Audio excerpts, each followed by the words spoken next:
Olá, alunos, tudo bom com vocês? Bom, a gente vai dar continuidade às nossas aulas de recuperação de áreas degradadas do curso técnico em gestão ambiental, tecnólogo em gestão ambiental, e hoje a gente vai falar sobre técnicas de nucleação. Só lembrando uma dúvida de uma colega de vocês que colocou essa semana aqui para nós, de questão de abandono de área, né? Como técnica de regeneração natural. Sempre quando a gente vai pensar em técnicas de recuperação de áreas degradadas, a gente tem que levar em consideração dois fatores primordiais. Primeiro, dinheiro, grana, recurso financeiro e tempo, né? Se você tem muito recurso disponível, se o projeto envolve uma grande empresa, né, com obrigação de recuperar uma área e ela tem pressa nesse processo, ela vai investir muito dinheiro, então você vai poder usar técnicas muito mais rápidas para recuperar essa área. Porém, se você tem uma área que já está bastante degradada, mas que a princípio não tem grana, não tem muito dinheiro disponível para iniciar os processos de recuperação de área degradada, então fica mais difícil, fica mais complicado. Então aí talvez o abandono de área, no caso, o abandono de área nesse caso seria só isolamento da área, colocar uma cerca e deixá-la naturalmente se recuperar.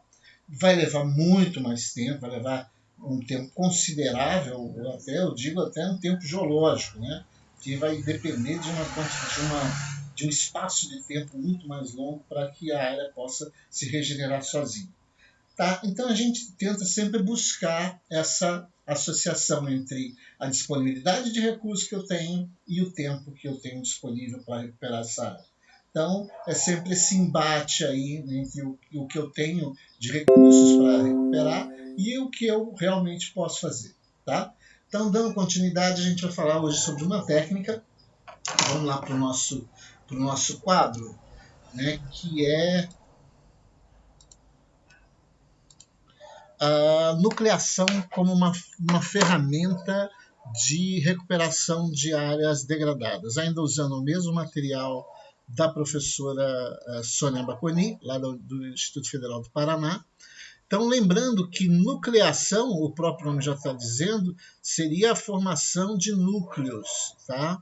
Então, envolve a formação de núcleos, entendido aqui como núcleo, uma área inicial, uma área pequena inicial, ou várias pequenas áreas iniciais, para iniciar processo de recuperação. Tá? Então, basicamente, seria isso que a gente entende por técnicas de nucleação. Então, as ações antrópicas, antrópica aqui no sentido de ação humana, né, de atividade humana. Então, vamos entender isso aqui como o fruto de uma intervenção humana. Leva ao aumento da vulnerabilidade da área, ou seja, a área fica mais vulnerável, né? Ela fica mais sujeita, né? Fica mais sensível à ação humana. E as técnicas de recuperação, né, o objetivo final é retorno a uma forma de utilização de acordo com um plano pré-estabelecido.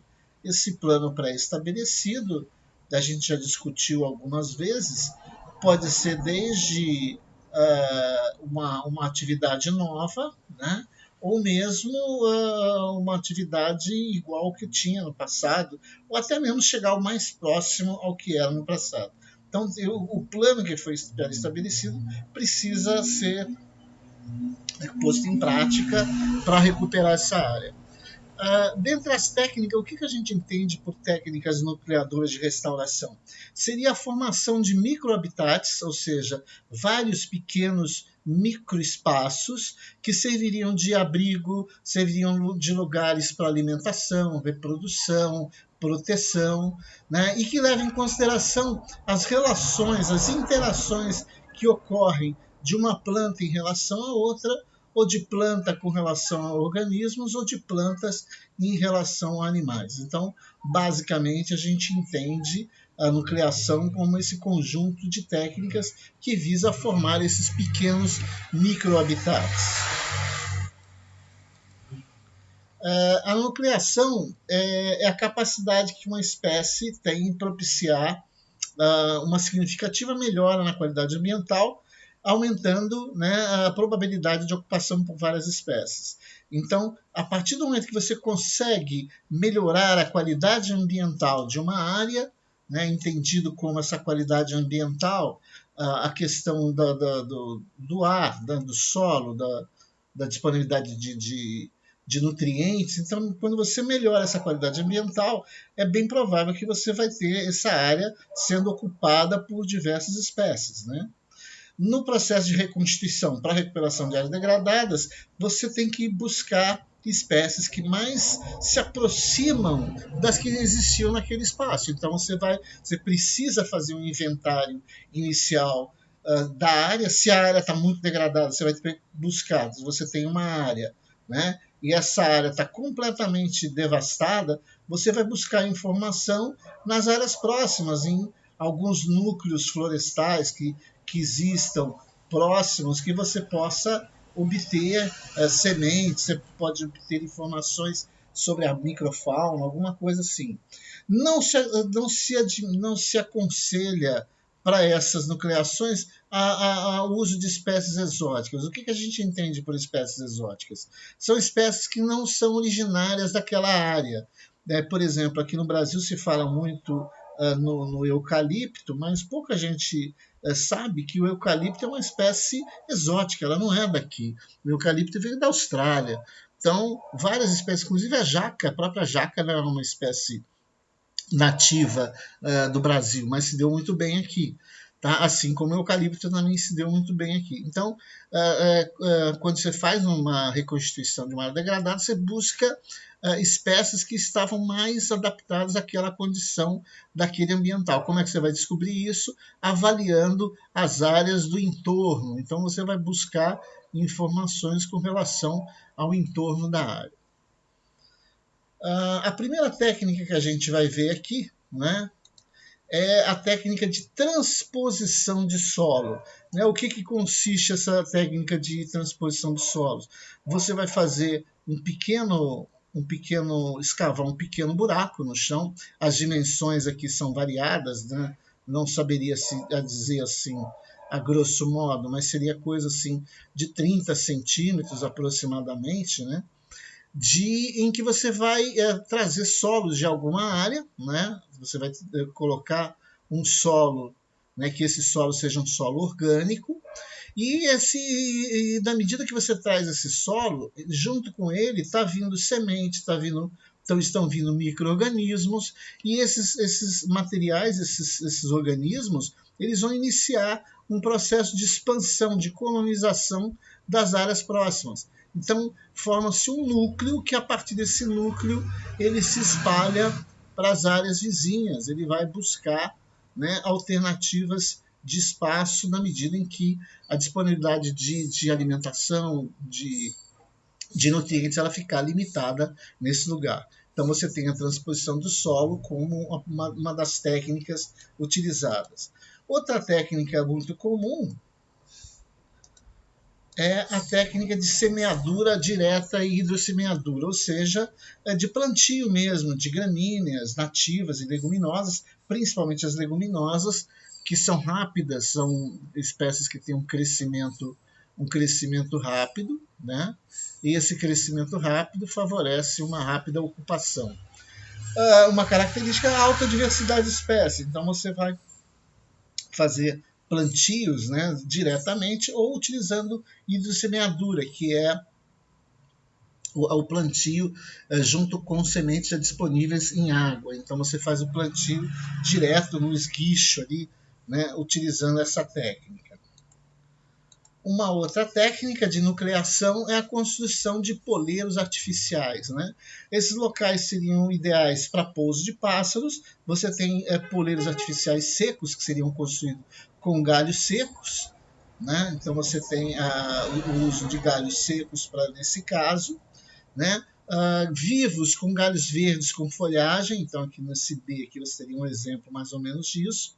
Você teria também torres de cipó, cabos aéreos com fiações e postes, para que sirva de local para pouso de pássaro, e o pássaro, na medida em que ele ele se aproxima dessa área, ele traz sementes, os pássaros são excelentes dispersores de sementes, então eles trazem sementes de outros lugares que vão naturalmente cair sobre o solo e vão germinar e vão poder dar início à formação de algum tipo de vegetação naquele lugar. Um exemplo aí de dois poleiros naturais, então esse aqui você tem a formação desses tripés, né? Em alguns casos eles instalam até alguns aparatos aqui embaixo, como se fosse um coletor de sementes, para não deixar cair diretamente no solo e iniciar um processo de plantio depois dessas sementes. Então seria uma forma de fazer isso também.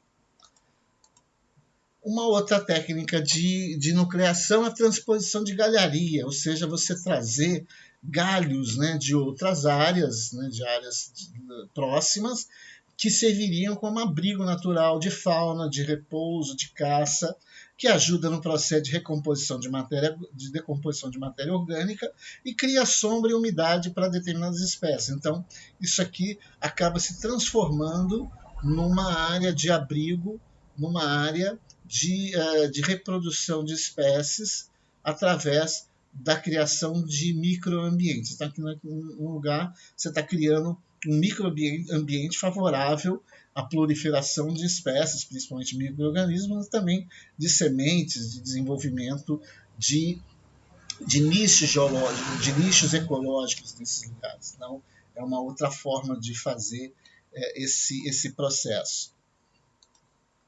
Uma outra técnica é o plantio de mudas em ilhas de alta diversidade, para atrair diversidade biológica. Então você teria nesse caso uma espécie de viveiro onde você poderia produzir sementes, né, produzir as mudas, e depois você fazer o replantio dessas mudas, né, na área a ser recuperada.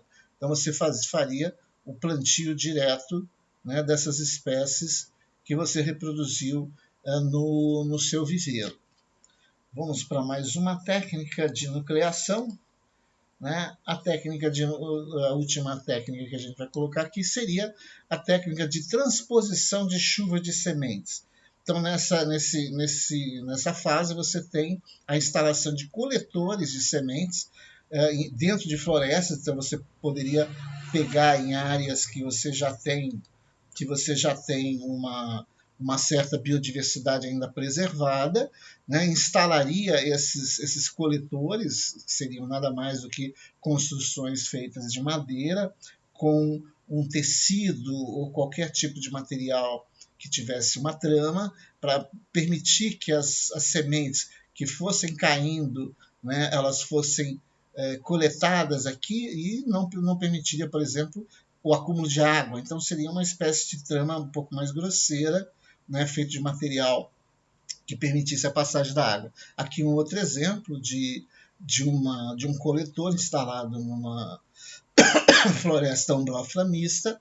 Né? Então aqui são dois exemplos de coletores de sementes que seriam colocados dentro de áreas florestadas de forma a produzir um banco de sementes capazes de serem utilizadas para a produção de mudas do seu viveiro e o posterior plantio dessas mudas na sua área de recuperação, e através de técnicas de nucleação. Você plantar, né, criar uma espécie de malha, onde você definiria, né, quantas espécies seriam plantadas em cada lugar, né, obedecendo a essa malha. Isso aí favoreceria, né, a recuperação, a revegetação dessa área. Então, todas essas técnicas aí que nós vimos, né, a transposição de solo, né, a semeadura direta, a construção de poleiros artificiais, a transposição de galharias, os plantios de muda em ilhas de alta diversidade e transposição de chuvas de sementes, todas elas são técnicas utilizadas para melhorar a qualidade ambiental desse ambiente. É um dos passos iniciais no processo de recuperação da área degradada, de forma a você construir condições ambientais favoráveis ao desenvolvimento de espécies. Tá? Então aí a gente termina essa aula de hoje, né, na qual a gente definiu essas técnicas, né, que são utilizadas para a produção de núcleos, né, núcleos que vão servir de abrigo para diversas espécies. Então, o que a gente tem que entender nessa parte? Que é uma técnica que visa enriquecer a sua área, né, principalmente para áreas muito degradadas, nas quais você precisa de um enriquecimento, né, de atração de seres vivos para lá. Não só de plantas, mas também de fauna, de microfauna, né, de minhoca, de formiga. Você tem que atrair vida para a produção de matéria orgânica. Então, é uma das etapas primordiais do processo de recuperação de áreas degradadas. Ok? Um abraço e até a próxima aula.